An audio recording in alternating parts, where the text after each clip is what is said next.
Nakakamiss tong si Senator Bato de la Rosa, no? Lalo kung pag-uusapan natin work from home. Eh, tagal na ito nagwo-work from home eh. Actually, debatable pa ngayon kung merong work at from home.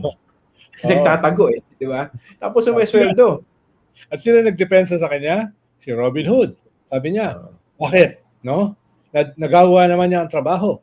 No? Excellent work, di ba? Yung kanyang mga staff, excellent work, no? Et cetera, et cetera. Dami niya sinabi. So, hindi ko ma-imagine nung tumatakbo sa isip kunwari ng isang yung food delivery rider o kaya jeepney driver. Talagang grabe yung pawis mo, no? Para kumita ka ng kakarampot sa gitna ng napakataas na presyo ng produkto ng petrolyo. Tapos may imagine mo, pero isang senador hindi pumapasok. Tagal na. Pero sumasweldo Yung mga yung ginagawa mo, politika yan. Yan yung binabanatan ni Robin Hood. No, hindi ba valid question yan?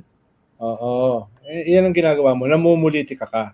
Imbis na pinag-uusapan, no, yung krisis na nakaugat sa langis, na gumagamit yung Grab driver na langis sa kanyang motorsiklo, na doble na yung presyo, di ba?